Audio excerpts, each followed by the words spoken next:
WBRC Fox 6 News. First Alert Weather Extra starts now.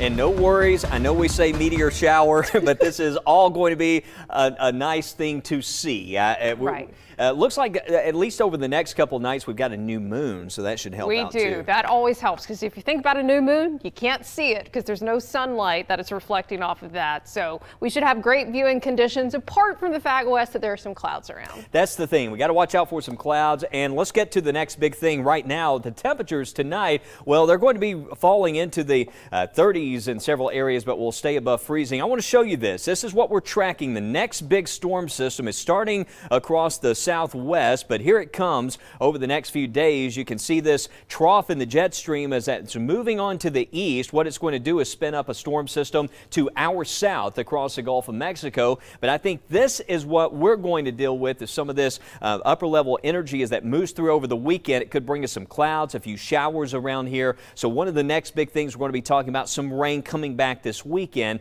We're already getting a few clouds moving in from that westerly flow. They're thin, high clouds, so we were able to get some sun mixing in today. It was filtered sunshine, but tonight we'll also see a few of those high clouds still in the mix across the state. But the radar, of course, no rain showing up, all dry at the moment. We still have some very low dew points, which means we call it the static or the zap clean meter. Right now it's just so dry and crispy at the moment with these low dew points. But the temperatures out there right now, we're seeing 40s and 50s. It's chilly, it's cold, feeling like the holiday season, but certainly not the coldest weather we've seen. And out the door tomorrow morning, we could be close to freezing. I do think we'll see some frost on a lot of the rooftops early in the day, but temperatures there falling into the 30s early tomorrow morning with this very dry air. First alert for feeling seasonal, and then we got weekend showers coming back Saturday night and into Sunday, and we got some gusty winds also in that forecast we'll have to watch out for on Sunday as that system passes to the south. That's going to keep the heaviest rain south of us,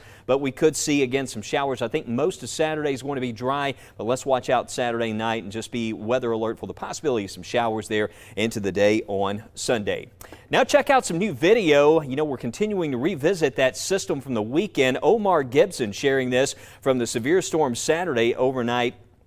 Right there, this is in Homewood off of West Oxmoor, and he shared this with me last night. You can see from his security camera just the whiteout conditions there. It's very difficult to determine if this was exactly the tornado at the time, but you can see just a lot of wind, certainly moving in a uniform direction in most of this video. But then watch how you get towards the end here, and you can see almost, it's just very difficult to see. In fact, we lose the feed at that point, but you can see all that debris starting to fly by. So perhaps we were, in that instance, catching the tornado as it started to move into the area. This is a look at the tracks. The National Weather Service releasing some of the actual data that's been placed. It's been geometrically placed to the mapping, so you can know exactly where those reports were brought in across parts of the Homewood area. Let me zoom in here. This is showing around Edgemont, and you can see around Edgemoor Estates. This is over towards West Oxmoor where this started, and you can see the damage reports. This was the EF1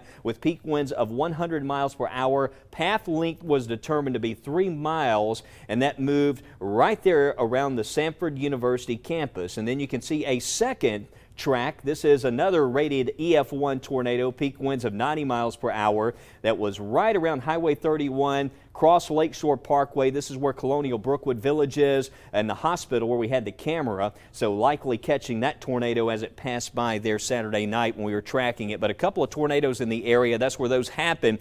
And that same system is, of course, leaving a lot of downed trees, but also leaving us with some cooler weather, and things have certainly stabilized. The sky clearing out, and looks like that's going to make for some great sky watching conditions here, at least for the Geminid meteor shower. Yeah, and that same system, Wes, could potentially bring us some rain this weekend. It's actually bringing snow to the forecast for our friends out west. Parts of Colorado and New Mexico are under winter storm alerts through Friday. Get this, up to 24 inches of snow is possible in the southern Rockies and the plains. But the precipitation is much needed in places facing drought conditions, much like us here in the southeast. As the system continues to move east, it could bring up to 2.5 inches of rain to Texas. before merging with a system in the Gulf. Our next big thing, the one expected to bring rain and wind to parts of the southeast. The question is, what will happen here in central Alabama? We're still fine-tuning that forecast, but beyond the atmosphere, we're preparing to see a pretty neat sight as the Geminid meteor shower heads our way. Wes? That's right. Meteorologist Matt Daniel and Mickey Ferguson tell us the best time to view the celestial event. Guess what, Mickey? What is it? We get to experience a meteor shower. Dun, dun, dun, dun, dun, dun. It's probably one of the better meteor showers of the year. What are you talking about? The Geminid. You know, Meteor for shower. years for me, it was Perseid or nothing. But Okay. here we have a Geminid meteor shower. That's right. So it's going to actually peak tonight. Now, you may have seen a few shooting stars back in late November. And you can still see some shooting stars even around Christmas Eve, but it's going to peak tonight. And they say it can be as much as 120 per hour, but the more likelihood of seeing that, not likely, probably 50 plus. But hey. Hold on, weather boy. We've had clouds out there today. It's been cloudy pretty much all day long. Is that going to interfere with our Geminid meteor shower? Well, there could be a few clouds. They're thin, upper level clouds, so there is a chance. My best advice is to stay away from a city light. So, you know, I know we have Birmingham in this view. Talking about light pollution, aren't Yeah, you? that light pollution. You want to go in a dark location, and best between midnight and about 5 a.m. So make sure you check that out. Not in your closet. You got to be able to see the sky. That's right, and you know, preferably away from the trees too, because that can kind of obscure your view. So hey, if you are able to view that, maybe you're shooting video of some of the shooting stars. Maybe you're capturing a shooting star or two. We would love to see it. You can submit not only a photo but also a video through the WBRC First Alert weather app. That sounds dandy. So are you going to? Well, I guess we're going to kind of wake up and kind of see it on our own on the drive back. We might be to work. posting with the First Alert weather app, huh? How about Hey, that? Yeah, wow. That's a good idea. All right. Happy viewing. Well, we all love a good comeback story, so you may be familiar with another celestial sight making a welcome return. Halley's Comet is on its way back to the sun. After its closest approach to the sun in 1986, as of December 8th, the comet made it to the far end of its orbit, which is not too far from our dear friend Neptune, way out there in space. This hasn't happened since April of 1948. According to the website Space, it should be back in Earth's orbit in get this, June of 2061. So even though we have a while to go before we see it, Wes, just a few decades or so casual, it will definitely be a sight to see when it returns. Well, in 30 seconds, we take a trip down to the bayou where a new environmental initiative is underway.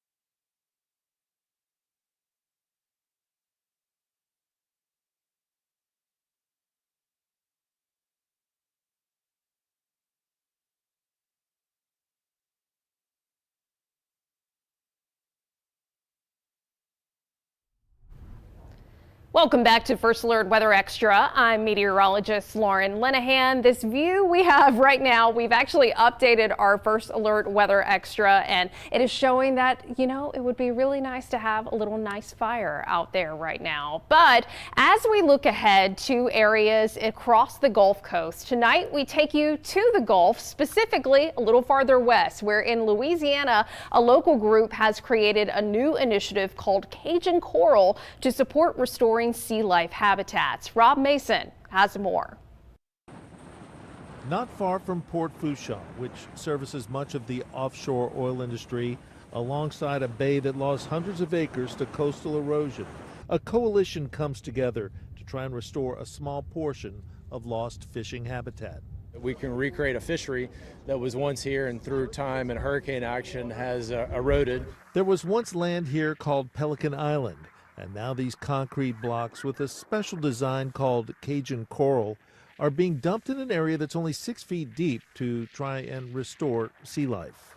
But with these purpose-built reef modules that are a little bit shorter but still have a lot of, nooks and crannies and complexity to them, it's a real neat design for the reef site. Fisheries habitat is vital. We have commercial fishing interests, we have the recreational fishing interests. This is what drives the economy down here, and so we have to create a sustainable fishery, and the only way to do that is give them a better place to live. This isn't the first fishing project that CCA has been involved in, and it won't be the last. And they're calling in local universities to take part. We're creating a competitive grant program where university researchers at Nichols and around the state or around the country can design experiments to say, I want to figure out X, Y, or Z about this particular reef or about this terracing program so that we can elevate the understanding of the. CCA has been involved in building dozens of reefs similar to this over the past 20 years, part of a statewide system of artificial reefs of about 100, designed to try and recreate what once was. 35 years or so ago, we had a lot more marshes. You can tell, the erosion that just killed us. Louisiana has lost more than 2,000 acres of wetlands in the past 100 years. And while projects like this won't replace what's been lost, fishermen like Chad Billiot say it'll help. So it doesn't really take long. I mean, the bait will habitat to it first, the barnacles will start growing, everything starts growing to it, and it recognizes it quick. So it doesn't really take long. Total price for this artificial reef is estimated at around $340,000. This is an effort to not just, create reefs with riprap, but try and build these reefs in a structure that attracts not only fish habitat, but microorganisms and oysters. This Timberlake Bay Artificial Reef Project is the 49th that CCA has helped pay for since 2003. We always love to hear about folks taking care of our corals, which are so vital to our ecosystem and climate along the Gulf Coast. Now checking in here in central Alabama here at home. Look at First Alert Sky Vision, a very different view from Brookwood Baptist Medical Center over the weekend, where we actually caught that tornado on camera. We say, well, it's the same storm that spawned the tornado. We definitely got a good view of it here from Brookwood Baptist Medical Center. Glad to see everyone is beginning to do better here. But First Alert Weather Extra tonight, we're going to continue to track that potential for some rain as we get into the weekend. Still a lot of questions for that. In the meantime, as we go into tomorrow, very seasonable. Upper 50s, low 60s, and though we'll have some clouds starting off tomorrow morning, those will eventually fade away and getting some more vitamin D in the forecast. When we return on First Alert Weather Extra, we talk more about that tricky forecast for the weekend and beyond the 7-day all the way to Christmas. We'll be right back.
Welcome back into First Alert Weather Extra. Chief Meteorologist Wes Wyatt. 51 in Birmingham. It's 50 in Tuscaloosa, 50 at Anniston. We've had a few more clouds around the area. That's had an impact on the temperatures as well for this evening. But notice Hamilton's down to 43 degrees. And I still think tonight we're going to drop into the mid to upper 30s just because it is so dry across the area at this time. We got these low dew points out there and went with lows in the morning. You can see I actually we dropped a low just a bit there to around 38 in some of the more populated areas, but to the north and east you can see those temperatures there dropping close to freezing, but not quite there for most of us. So in the morning, even though it's cold, we're not too concerned about any pipe bursting type cold out there early in the day. By lunchtime though, back to 57. We'll end up with another nice fair afternoon, plenty of sun filtering through with highs around 60 degrees. It is going to be a bit more breezy tomorrow, that wind picking up out of the east direction at 5 to 15 miles per hour. And then we're tracking that next system that we told you about off the top of the show, moving in from the west, and that rainfall with this, the heaviest of the rain is going to be south. We're going to see a storm system deepen across the Gulf of Mexico. Low pressure, I was noticing the pressure levels dropping as low as 990 millibars as the center of that thing passes south of us. So what that's going to do is tighten the pressure gradient over the region and bring us some windy conditions. It looks like into Sunday and Monday, so kind of blustery out there, so giving you the first alert. And you can see the new data coming in right here is showing the possibility of some rain by 4 o'clock on Saturday. That possibility is there. We could see some showers going into the evening, some clouds, and we'll see that system bring some more wet weather, especially for areas to the east and southeast. Right now you can clearly see where the most favorable zones are, perhaps Clay County back in towards Coosa County Saturday night and into Sunday, around Gadsden and Anniston, breezy, rainy, cloudy through the morning hours on Sunday. I would plan for at least the possibility, but there's a chance that a lot of this could stay just off to the south and east, but I would certainly plan for rain and plan for that possibility there, because this is the kind of setup where it stays cloudy, stays kind of rainy and drizzly for several hours here in parts of the area. The way this thing, if it tracks just right across the region, that's why we had the first alert for showers Sunday, and as we get into Monday and Tuesday and next week, we'll have some sunshine coming back, and that's in the 7-day forecast, the main rain chance that we do see. You can see by Tuesday and Wednesday of next week, highs in the 50s with overnight lows near freezing. And we've been talking a lot about beyond the 7-day forecast and getting a little bit closer to Christmas time. Of course, next Thursday, as winter arrives, it looks like we're going to have some dry conditions, but some very seasonal weather. But as we get closer to Christmas time, is it going to feel a little bit cooler for us? Let's check in with meteorologist Lauren Linehan. Lauren, still hanging on to that chance for wet weather there around Christmas Day. Yeah, I know. That's not what we want to see. We certainly need rain to keep busting away at that drought, which, by the way, we'll have an update on the drought monitor for tomorrow.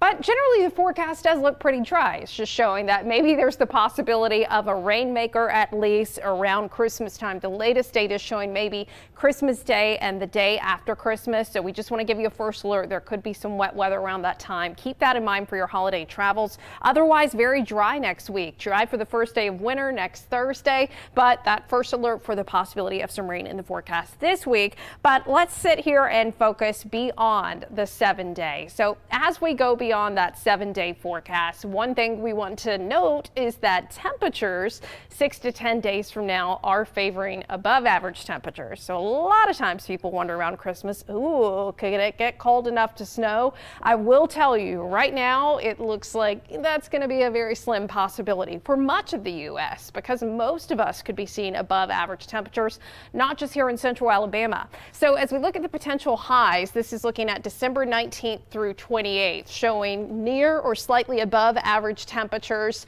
through next Sunday, and then possibly once we get past Christmas, a bit of a cool down. And then as we look ahead to next week, temperatures looking very seasonable in the 30s and 40s for those morning lows, but once we get past Christmas, could be seeing that possibility for some freezing temperatures again. So likely going to get warmer before it gets colder. Now, as far as the rainfall outlook, 6 to 10 days from now, it does look like a good portion of the East Coast could be seeing below average precipitation for December. That's not to say we're not going to have some rainmakers in the forecast, but generally running a little lower than where we should be for December. summer. So looking beyond the 7-day of the futurecast here in the mid-level flow in the atmosphere, it looks like next Thursday could be pretty quiet, even though the weather looks pretty quiet next week. Kind of like today, we could see some of those high-level clouds that put a little veil over the sky. And then as we get into the weekend before Christmas, seeing that possibility of a system developing off to our west that could eventually move eastward and bring us some rain, if not some thunderstorms. Oh my gosh, I forgot to put that tree on there. Scared me for a minute. I'm like, something's going wrong with the graphics. So yeah, we got our tree dancing, still going to be dancing, even if there's going to be that possibility of rain on Christmas Day. So this particular model run is showing, okay, maybe there could be rain Christmas going into the day after Christmas. Not a guarantee, but something we're certainly going to watch.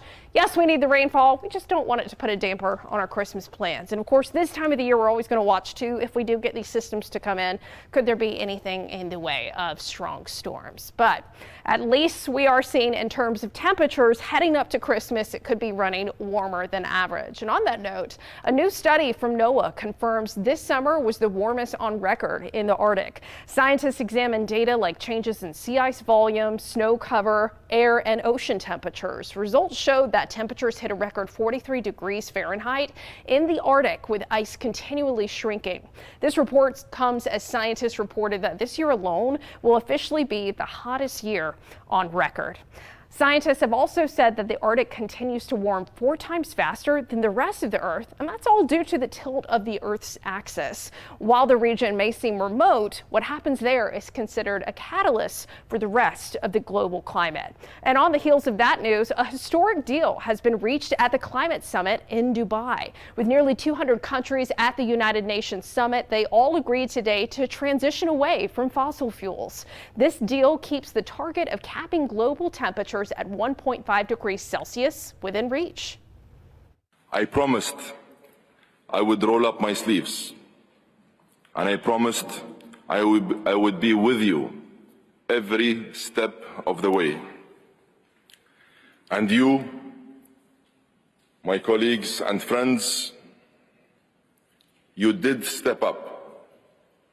You showed flexibility, and you put common interest ahead of self-interest. We have the basis to make transformational change happen. We love to hear that encouraging news. This agreement comes on the last day of the summit. We'll be right back with a final look at First Alert Weather Extra.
And welcome back in. You were talking about, you got a text when we were talking about Halley's Comet, right?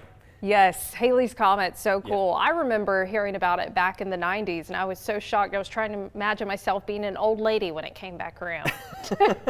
Yeah, it's going to be a little while. What'd you say, 2061, yeah, right? 2061. Mark Twain wrote about it, wrote about Halley's Comet. But the Geminid meteor shower, though, that's something we all should be able to catch. And I know we were sharing a graphic earlier in the week that said you could see up to 120. Yeah. But, when if you're out, away from the light contamination, crystal clear sky, maybe so. Yeah. But we put 50 plus, and just look to the sky. There's a chance in the morning you might catch a shooting star. But we're not seeing rain in the morning, or at least next couple of days. But this weekend, we could have some showers, and you'll see that 7-day forecast again tonight. We'll have some updates first at 9. All eyes on the weekend, Wes. We'll see you back here this evening. Have a safe and happy Wednesday night.